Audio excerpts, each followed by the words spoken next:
क्या सास बन सकती है माँ? अरे क्यों रे? काम में ध्यान नहीं है जो सब्जी में नीरा नमक भर दिया। मुफ्त में रोटी तोड़ने की आदत पड़ी हुई है। ये सब यहाँ नहीं चलेगा। गलती हो गई माँ जी, माफ कर दीजिए। माफी चाहिए? चलो ठीक है, ये नमक भरी सारी सब्जी खत्म कर। कुछ भी फेंकना नहीं चाहिए, मिल जाएगी माफी। सुनैना की शादी कुछ महीनों पहले ही वासु से हुई है, जिसके बाद से उसकी जिंदगी इस नर्क में जल ही रही है। और अब यही सुनैना की आम जिंदगी है, जिसमें उसकी सास हर छोटी बात पर और कभी कभी तो बिना किसी बात के बस उसे परेशान कर खरी खोटी सुनाती ही रहती है। सुनैना, कल मुही कहाँ मरी हुई है? इधर तो आ। सास की आवाज सुन सुनैना भागती हुई उसके पास आती है। क्या हुआ माँ जी? अरे तुझे पता है मेरे पैरों में दर्द रहता है, तो मुझसे बदला लेने के लिए टीवी का रिमोट इतनी दूर रख दिया। अरे मुझे ज्यादा खड़ा कर पैर तुड़वाना चाहती है क्या? आज पूरा दिन तू एक पैर पर काम करेगी।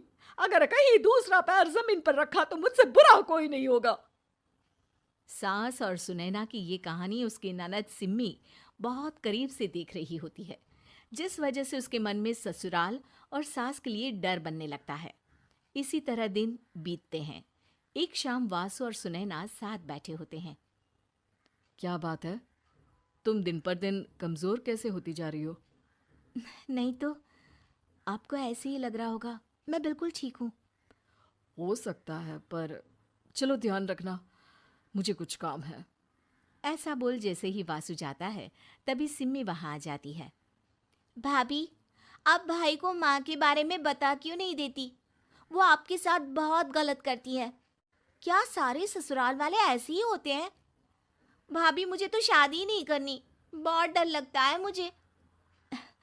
अरे तुम बेकार ही टेंशन ले रही हो, ऐसा कुछ नहीं है।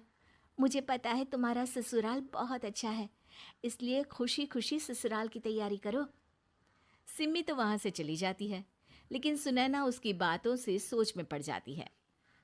कुछ दिनों बाद सुनैना के मम्मी पापा और भाई उनके घर आते हैं, जिन्हें देख सास हैरान रह जाती है। आप लोग सुनैना से मिलने आए हैं? अरे बहू, देख तो तेरे मम्मी पापा आए हैं।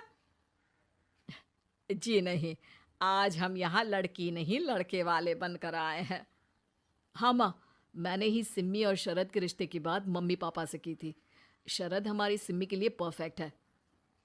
बेटे की बात मानते हुए उसकी माँ रिश्ते के लिए मान जाती है, पर अब सिम्मी के मन में ससुराल का डर और ज्यादा बढ़ जाता है। जैसे यहाँ माँ भाभी पर जुल्म करती है, ये भी पक्का अपनी बेटी का बदला लेने के लिए ही मुझसे शादी कर रहे हैं। इसी सब के बीच देखते ही देखते सिम्मी शरद की शादी हो जाती है और सास के नाम से डरी सहमी सिम्मी ससुराल पहुंच जाती है। जहां पहुंचते ही वो डरते हुए बोलती है।